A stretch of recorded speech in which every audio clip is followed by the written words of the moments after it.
right, everybody, it's time for the Replacement Level Podcast Hot Take. And this time, we're going with rivalries. And we're going with arguably the best rivalry in all of Major League Baseball.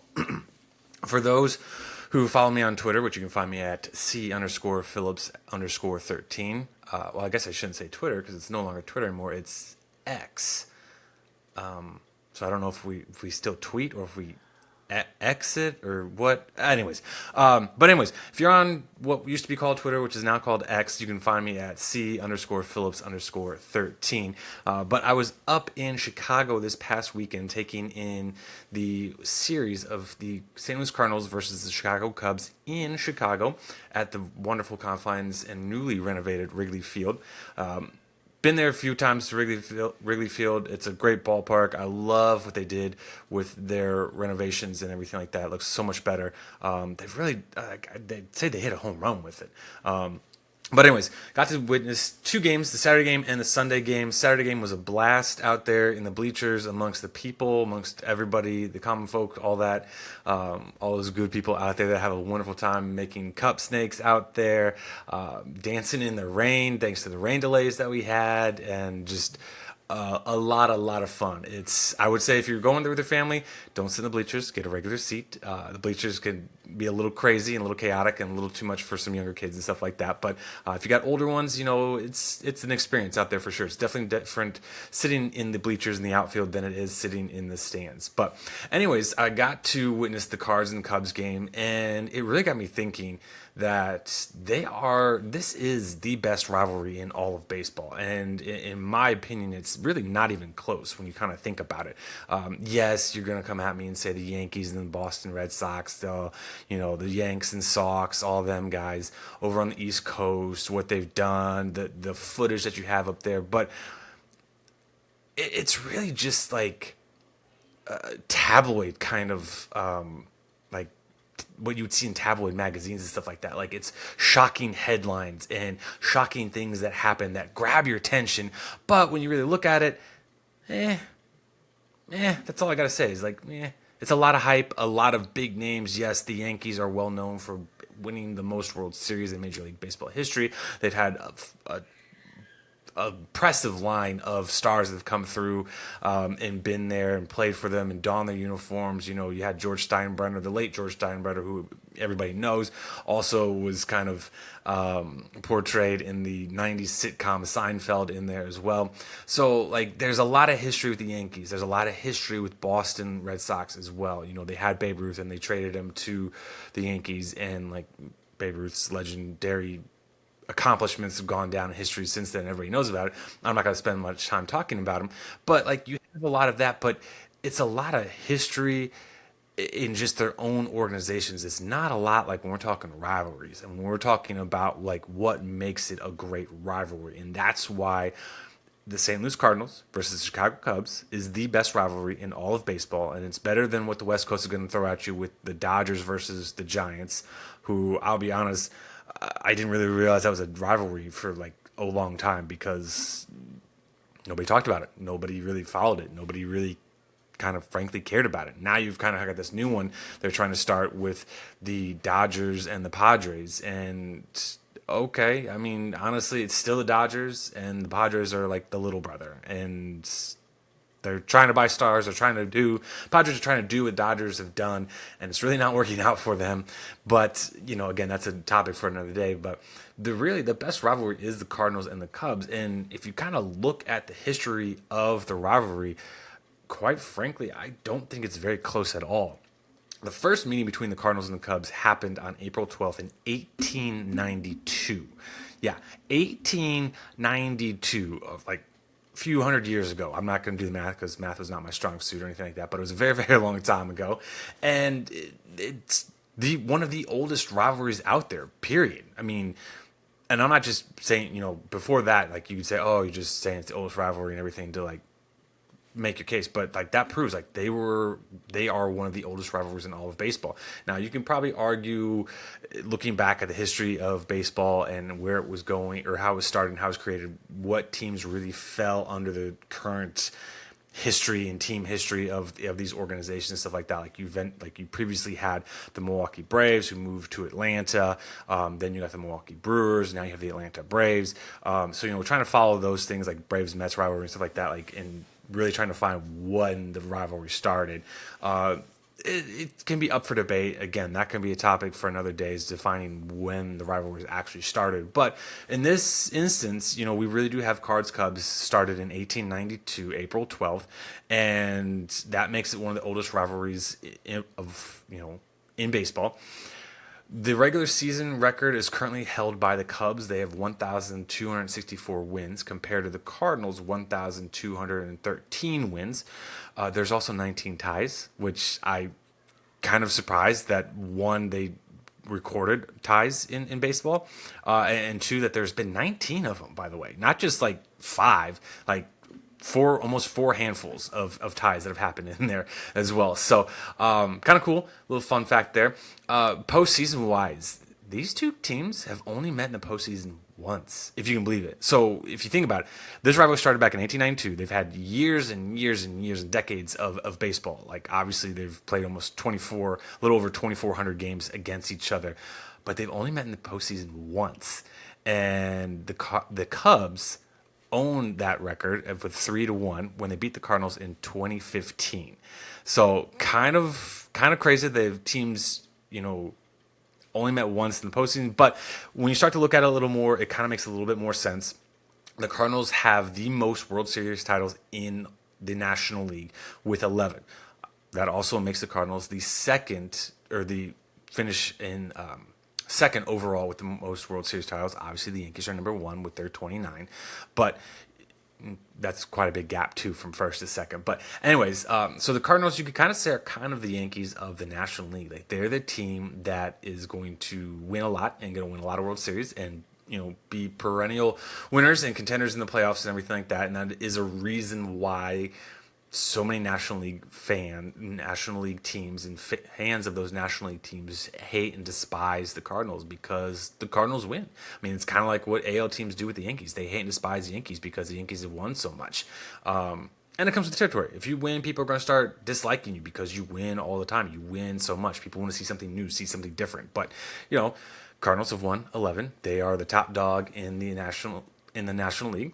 And another kind of cool thing in talking about this rivalry is that this rivalry just doesn't pertain to the Cardinals and to the Cubs. There is a geographical element to that.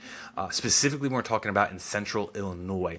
Central Illinois gets both broadcasts, radio and TV broadcasts, for the Cubs and the Cards. So that makes Central Illinois the dividing line between the two rivalries, in like a very highly contested spot for fans of both teams to kind of go at it and say why their team is the best and why their team's better and the other team is not so good. And, just kind of adds to that, which is, again, in my opinion, kind of a cool, fun fact for them to have in this. It's not really something you have with, Boston and New York. I mean, it's just, it's not the same thing. So, and honestly, this is the biggest rivalry in the Midwest. I mean, really, the Cards Cubs. I mean, this is what the Midwest really can hang their hat on as the best rivalry. I mean, you have a couple of the largest cities in the Midwest, in Chicago and St. Louis, and you really have a lot of the two teams that have kind of have a lot of individual rich history as well. I mean, so much so that the legendary Cubs broadcaster Harry Carey actually was a Cardinals broadcaster before joining the Cubs. I believe his history was he was a radio broadcaster for the Cardinals. Then he went over and I think ended up doing TV broadcasting for the White Sox, and then eventually made his way over doing TV broadcasting for the Chicago Cubs. And for me, that's really where I know Harry Carey from, is when he joined the Cubs and was being a broadcaster for them. Singing the "Take Me Out to the Ball Game" at the 7th inning stretch. So it was, it's very fascinating to realize that Harry Carey was actually on, the Cardinals side of things before he eventually became so well known, so popular, and so iconic with the Cubs. That he was, on the opposite side there, but. Looking at this rivalry, and I'm going to keep saying it, this is the best rivalry in baseball. Please share your comments with me after the show. Hit me up on Twitter. Tell me why I'm wrong. Tell me why I'm right. I love the conversation with this, but really, this is the best rivalry. When we dive a little deeper into the history of this rivalry as well, the Cards have more titles, more pennants, more division championships than the Cards. Both clubs actually have the identical number of Hall of Famers. They both have 12. Which is pretty cool, and a little bit interesting. That's just that they have the identical amount, considering both clubs have had a really rich history with some really iconic players that have come through and some guys in that are very notable throughout the record book. Specifically, one Rogers Hornsby. This dude between both clubs, has the record is the record holder for a total of 8 different categories, 8 different statistical categories. And of those 8 that he holds the records for either the Cards or the Cubs, he's the overall record holder for those two stats between both clubs in 5 of those categories. So of the 8 that he's the top guy for the Cubs or the Cards, Hornsby is holding 5 of those just by himself, and he's the guy that holds the record. So, for example here, Rogers Hornsby leads both the Cardinals and Cubs with the most hits at 250, but he holds the overall record, at 250 hits, he holds the overall record for most hits between these two clubs, but he holds the overall records for the Cardinals and the Cubs. He's got 229 for the Chicago Cubs as well. But it's just kind of interesting that somebody like Rogers Hornsby played on both sides, and he's not alone. There are several different players who kind of ended up playing on both sides. You look at individual awards that players get from Major League Baseball, such as MVPs, Gold Gloves, Silver Sluggers. The Cardinals hold the most of those. Meanwhile, the Cubs hold the most Cy Youngs. The Cubs have 5 Cy Youngs. Cardinals have 20 MVPs, Gold Gloves, 91 for the Cardinals, 29 Silver Sluggers for the Cardinals. But then you look at Rookie of the Year and the Manager of the Year. They both have an even identical amount, 6 and 4. 6 Rookie of the Years for both, 4 Manager of the Year for both. So, again, a lot of similarities there, a lot of, you can say highly contested, why my team is better than your team, but you can kind of look at it a little bit deeper. It really comes down to what are you overall valuing? Are you overall valuing playoff success, such as championships, which a lot of people do. Championships are a little more important than overall regular season wins. But at the same time, when you look at how many times these two teams have gotten together and where they play, they're not that far apart from each other. I believe this rivalry was initially called the I-60 rivalry, Route 66 rivalry, and the I-55 rivalry, because you could take either one of those just to get to each other's ball club. It's pretty fantastic, that these two teams here in the Midwest face each other so much. They have a hate for each other, but at the same time, at least from what I experienced out in the stadium this past weekend, there is a bit of respect. Cardinals fans don't like Cubs. Cubs fans don't like Cardinals. But there is kind of a little bit of respect when you go into each other's houses. Like, I'm going to root for my team. I'm going to just cheer for them. I'm not going to really do a whole lot of obscene trash talking that can turn off people who aren't fans of either one of these teams, and really say, man, I don't like this team because their fan base is so obnoxious or so awful or whatever the case may be. There's a mutual respect. I saw Cardinals fans, Cubs fans conversing, talking about the game, talking about players on both sides, and really just talking baseball. I mean, yes, they had their team that they're rooting for when stuff happened, like scoring runs, make great plays. I mean, both sides are like, okay, that's a great play, or like, Joe Blow out there, you did a horrible job. I'm going to let you know you suck. Obviously both fans dislike the umpires and their calls and everything like that. But I mean, that's across the board. So again, replacement level podcast here. We're doing a hot take and we're talking MLB's best rivalry of all time, not just like current or anything like that, of all time. And it is without a doubt the St. Louis Cardinals versus the Chicago Cubs. Again, when you guys listen to this, when you hear the show, hit me up on X. I gotta get used to saying X. It's odd. Hit me up on X at C_Phillips_13. Tell your friends about this. Share with them. You can find this on YouTube. You can find us on Spotify. You can find us on Applecast as well. Share with us, comment, let everybody know, tell everybody, hey, Chris Phillips here is a genius for his take on MLB's best rivalry, or let us know, hey, Chris Phillips is a moron for MLB's greatest baseball rivalry. Hot take, dude, check out what this guy said. He's a clown. Whatever. I love to hear it. Want to hear you guys' interaction. Share with me. Tell me why I'm right. Tell me why I'm wrong. Give me your opinions. Give me your thoughts. Want to hear it. Again, this has been Replacement Level Podcast, Hot Take. We're going to have more of these coming for you guys throughout the remainder of this year and moving forward. So please listen in. And if you got one you want to really hear us dive deep in and give you a hot take on, share with us. We'd love to hear it.